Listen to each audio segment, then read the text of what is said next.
تمہارے رافیل کا جو حال ہوا پوری دنیا تم پہ تھو تھو کر رہی ہے۔ آپ نے کئی دفعہ مودی کی زبان سے رافیل پر اتراتے ہوئے دیکھا ہوگا، بار بار کہتا تھا ہمارے پاس رافیل ہے، اور اس پہ اس کو ناز تھا۔ رافیل کا نام لیتے اس کی باچھیں کھل جاتی تھی اور وہ رافیل رافیل کرتا پھر رہا تھا، لیکن پھر رافیل کو بھاگنے کے راستے بھی نہیں ملے ہیں، اور ہمارے ابابیل تمہارے مقابلے میں ڈٹے ہوئے ہیں، اور انشاءاللہ پاکستان فاتح بن کے ابھرے گا۔ ہمارے شیر دل مجاہد جو اپنی جانیں ہتھیلی پہ لیے شہید ہونے کی آرزویں کر رہے ہیں، ہمارے پائلٹ دارو پی کے نہیں چڑھتے جہازوں کے اوپر۔ تم نے سمجھا کہ یہ باہمی افتراق میں مبتلا ہے، آج اسرائیل کے بل بوتے پہ پھدک رہے ہو، اس کے ڈرون تم ہماری فضاؤں میں چھوڑ کے سمجھتے ہو کہ ہم بڑے بہادر بن گئے ہیں۔ یہ تمہارے ڈرون اور تمہارے طیارے اور تمہاری توانائی تمہارے لیے ہی جہنم بن جائیں گے، اور انشاءاللہ آج نہیں تو کل پاکستان کا جواب دیکھنے والا ہوگا، دنیا دیکھے گی انشاءاللہ۔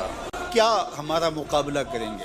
یہ گائے کا پیشاب پینے والے آب زمزم پینے والوں کا مقابلہ کیسے کر سکتے؟ وہ گائے جس کا پیشاب اس کا اپنا بچہ نہیں پیتا، وہ دودھ پیتا ہے، پیشاب نہیں پیتا، تو یہ کیا ہمارا مقابلہ کر پائیں گے؟ ان کی پتلونیں ابھی سے گیلی ہونی شروع ہو گئی ہیں، ذرا ان کی چیخ و پکار دیکھو، ان کے میڈیا ہاؤسز کے اندر کس طرح چیخ اور چلا رہے ہیں، اور پیچھے ان کا خوف ملاحظہ کیجیے، اور اس قوم کا جذبہ بھی دیکھیے۔ ابھی ڈرون بعد میں گرتا ہے، یہ پہلے پہنچے ہوئے ہوتے ہیں، اور وہاں جا کے تحور آمیز نعرے لگا رہے ہوتے ہیں۔ اس قوم کے جذبوں کو کیسے تم مات دے سکتے ہو؟ کوئی خوف اور کوئی ڈر اس قوم کی کھلڑی میں پیدا نہیں ہوا۔ یہ قوم جو کہہ رہی ہے کہ فوری جواب دیا جائے، انہیں اپنی جانوں کا ڈر نہیں، یہ پاکستان کی آبرو کے لیے بات کر رہی ہے کہ ہماری سرزمین پر انہوں نے یہ جرأت کیوں، اس بزدل دشمنوں نے مسجدوں کے اوپر میزائل مارے۔ ہم ایسا نہیں کریں گے، انشاءاللہ ہم وہاں ماریں گے، تمہاری چیخیں دنیا سنے گی انشاءاللہ۔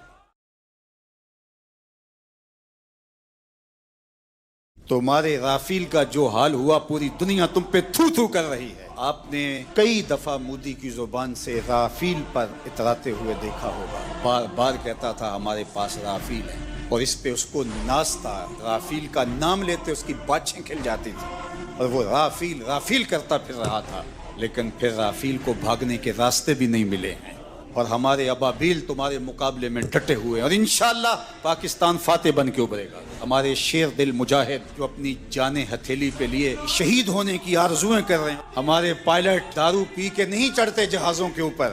تم نے سمجھا کہ یہ باہمی افتراق میں مبتلا ہے، آج اسرائیل کے بل بوتے پہ پھدک رہے ہو، اس کے ڈرون تم ہماری فضاؤں میں چھوڑ کے سمجھتے ہو کہ ہم بڑے بہادر بن گئے ہیں۔ یہ تمہارے ڈرون اور تمہارے طیارے اور تمہاری توانائی تمہارے لیے ہی جہنم بن جائیں گے، اور انشاءاللہ آج نہیں تو کل پاکستان کا جواب دیکھنے والا ہوگا، دنیا دیکھے گی انشاءاللہ۔ کیا ہمارا مقابلہ کریں گے؟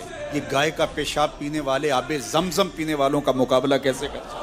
وہ گائے جس کا پیشاب اس کا اپنا بچہ نہیں پیتا، وہ دودھ پیتا ہے، پیشاب نہیں پیتا، تو یہ کیا ہمارا مقابلہ کر پائیں گے؟ ان کی پتلونیں ابھی سے گیلی ہونی شروع ہو گئی ہیں، ذرا ان کی چیخ و پکار دیکھو، ان کے میڈیا ہاؤسز کے اندر کس طرح چیخ اور چلا رہے ہیں، اور پیچھے ان کا خوف ملاحظہ کیجیے، اور اس قوم کا جذبہ بھی دیکھیے۔ ابھی ڈرون بعد میں گرتا ہے، یہ پہلے پہنچے ہوئے ہوتے ہیں، اور وہاں جا کے تحور آمیز نعرے لگا رہے ہوتے ہیں۔